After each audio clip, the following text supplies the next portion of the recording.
بسم الله الرحمن الرحيم. السلام عليكم ورحمة الله وبركاته. أبنائي وبناتي أبطال سنة رابعة السنة الجاية، يا رب تكونوا بخير إن شاء الله. رب العالمين حضرتك المفروض تكون عارف شوية حاجات قبل ما تخش سنة رابعة عشان تبقى سنة رابعة سهلة، عشان معظم أولياء الأمور يحصل عندهم تخوف من سنة رابعة وسنة رابعة صعبة في الرياضيات والموضوع صعب جدا.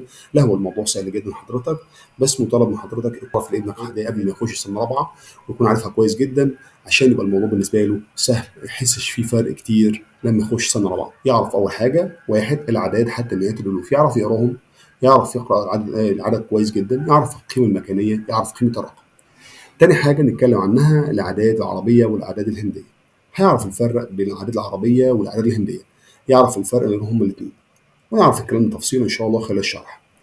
العمليات على الأعداد، إيه العمليات على الأعداد؟ اللي هي الجمع والطرح والضرب والقسمة. حضرتك مطالب كولي أمر ما ينفعش ابن حضرتك يخش سنة رابعة ابتدائي قبل ما يكون حافظ جدول الضرب. حافظ جدول الضرب كويس جدا جدا، عشان جدول الضرب هو عصب الرياضيات في المنهج الجديد، مهم جدا فوق الخيال حضرتك. رقم أربعة صيغ التعبير عن الأعداد. إيه صيغ التعبير عن الأعداد؟ هنعرف الفرق بين الصيغة القياسية، الصيغة اللفظية، الصيغة الممتدة، صيغة الوحدات، الصيغة التحليلية، ونعرف نميز بينهم إن شاء الله 4 بس الصيغة التحليلية دي هناخدها إيه السنة الجاية إن شاء الله 4. إحنا بس هنراجع الحاجات الأساسية بتاعتنا اللي هناخدها السنة اللي فاتت، إيه بحيث إن أنت تخش سنة رابعة يبقى الموضوع بالنسبة لك سهل وميسر بإذن الله.